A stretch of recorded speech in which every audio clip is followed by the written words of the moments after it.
Assalamualaikum warahmatullahi wabarakatuh. Waalaikumsalam warahmatullahi wabarakatuh. Terima kasih kepada dosen pengampu yang telah memberikan kesempatan pada kelompok A1 dengan mempresentasikan sains dan kebangkitan Islam. Pertama-tama marilah kita panjatkan kehadiran Allah Subhanahu wa taala dengan rahmatnya karena masih diberi kesehatan, keselamatan dan masih bisa berpuasa pada hari ini.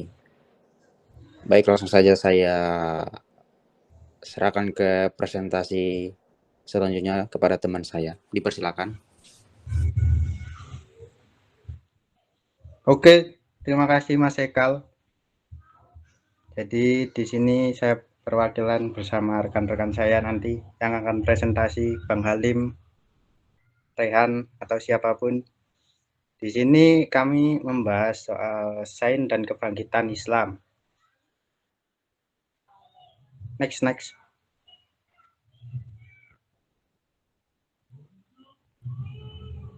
Ini anggota kelompok kami, ada 17 orang. Dan untuk halaman pertama di sini, sains dan teknologi merupakan salah satu pilar utama dalam peradaban modern. Penguasaan atas keduanya menjadi pendorong utama kemajuan peradaban suatu bangsa.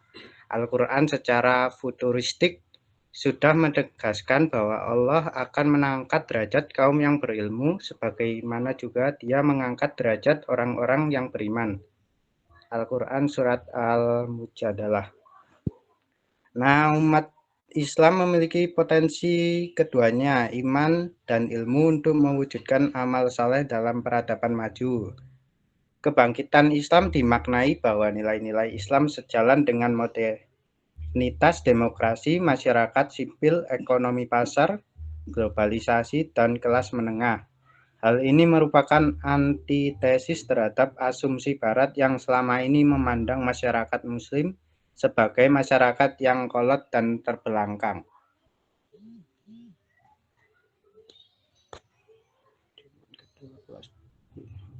Next.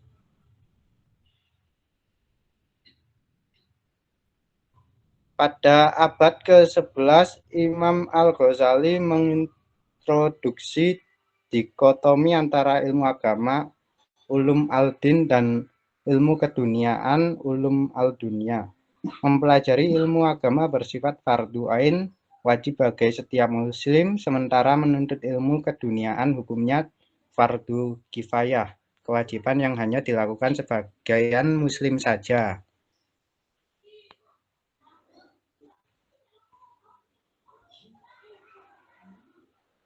Untuk modernisasi umat Islam di sini, yang pertama modernisasi di dunia Islam. Kehadiran modernisasi di dunia Islam merangsang pemikiran pembaharuan di kalangan para intelektual Muslim, ulama khususnya. Yang A. Jamaluddin Al-Afghani tahun 1838 sampai 1897, ia menyuruhkan agar umat Islam dari berbagai belahan dunia untuk membuka diri terhadap modernisasi yang berkembang di Eropa, serta menyerukan persatuan umat Islam melawan kolonialisme melalui pan-Islamis.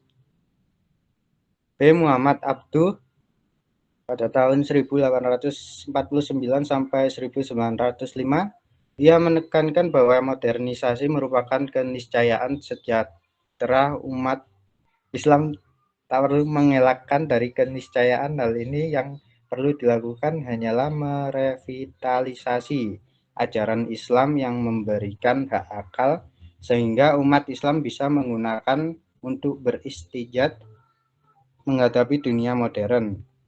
Lalu yang C ada Rashid Ridlah tahun 1865 sampai 1935.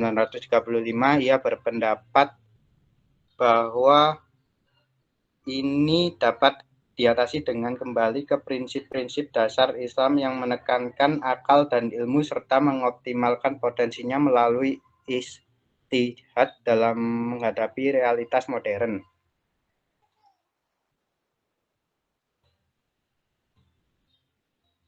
Untuk selanjutnya akan diteruskan sama Bang Halim. Silakan Bang Halim. Ya, baik, terima kasih kepada moderator, kepada pemateri pertama. Di sini saya sebagai pelantikan akan melanjutkan pembacaan materi dari Bang Krisna. Nah, di sini ada 2, modernisasi di Hindia Belanda. Indonesia pada awal abad ke-20, ketika modernisasi dan industrialisasi mulai menyebar ke seluruh dunia, masih merupakan wilayah kolonial Belanda yang dikenal sebagai Hindia Belanda dengan ditopang politiketis, industrialisasi dan modernisasi mulai mengejala di Hindia Belanda pada awal abad ke-20. Hal ini menjadikan kaum pribumi semakin terpolarisasi dalam beberapa kelas sosial.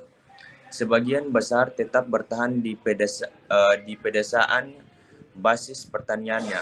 Sebagian mulai terserap ke dalam industri menjadi buruh. Sebagian mulai terserap ke dalam birokrasi menjadi pegawai kolonial atau pangreh praja atau perusahaan-perusahaan asing. Sebagian telah tumbuh menjadi entrepreneurs atau wirausaha yang sukses terutama melalui perdagangan.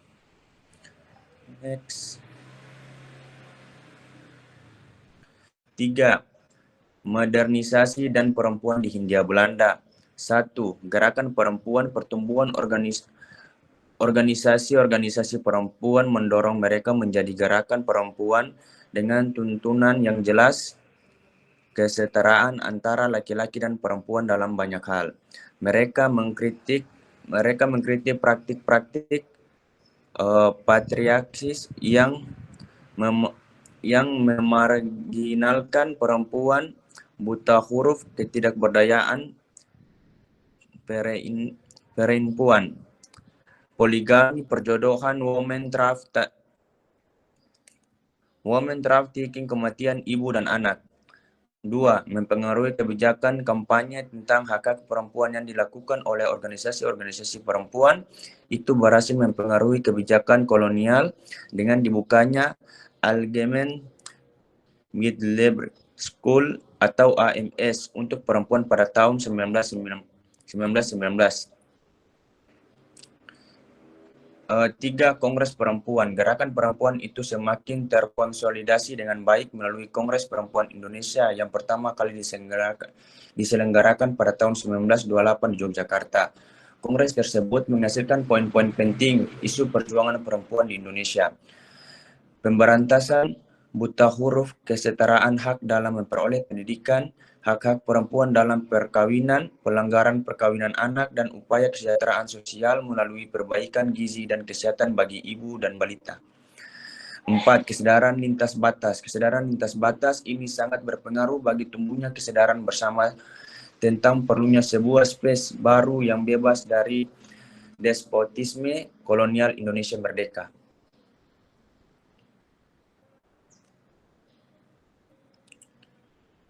5. Islam perempuan dan modernisme. Adaptasi modernitas bagi perempuan muslimah dimainkan secara cantik oleh Aisyah, organisasi Saya Perempuan Muhammadiyah, sebagai salah satu organisasi perempuan Islam yang